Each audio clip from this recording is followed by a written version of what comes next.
Well, easing back into the homework routine can be challenging for many parents across the country, and kids too. This morning, we're arming you with the information to help you and your child win that homework battle and get back on track. To do that, we're joined by Ruth Rumack, an academic support specialist with 20 years experience under her belt. Good morning, and thank you for joining us today. Thank you, it's a pleasure. So you say the best tactic is sort of to identify your child's homework traits. Yes. And you identify 5 categories. And so we'll start with the first one, is the procrastinator.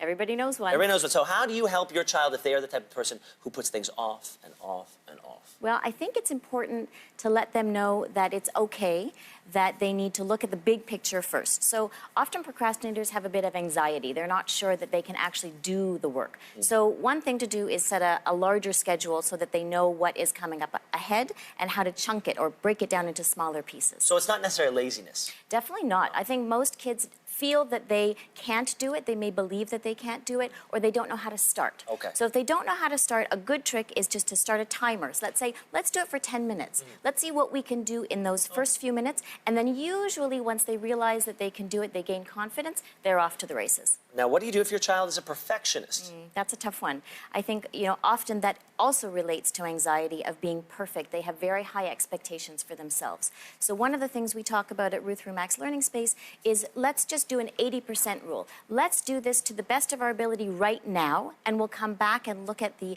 smaller areas, the spelling, the grammar, second. Often it's also helpful to scribe for your child. Talk about the ideas first, and then get them to say it out loud, and you write it down for them. Then turn it back and say, look at these great ideas that you have. Now let's put them into sentences. Some kids aren't naturally organized, so what do you do if you have a disorganized child? I think that's a tricky one because, they're not always under your control, and they can't be. But if you have a disorganized child, it's good to be in touch with the teacher. Know what's going on in the classroom so that you can facilitate at home.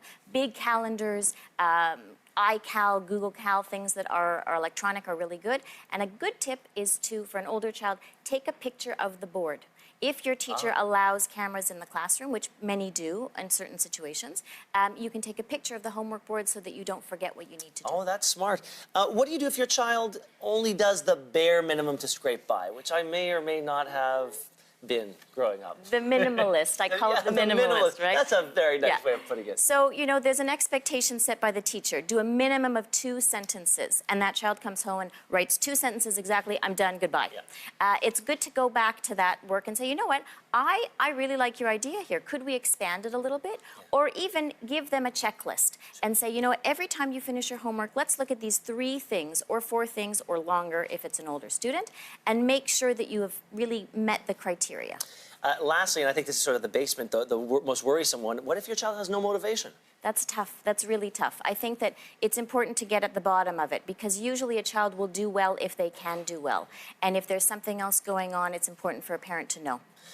My question is, are these archetypes crystallized forever? Can children jump from one to the other? Can they evolve into something different? Absolutely. I think at Ruth Rumack's Learning Space, we work with children on a continuum and on a regular basis. So after a certain amount of practice and explicit instruction and reducing that anxiety, most children will shift. And, if they have expectations for themselves, then it's something that they're working towards. It's not set in stone, and it's something that we definitely want to encourage growth.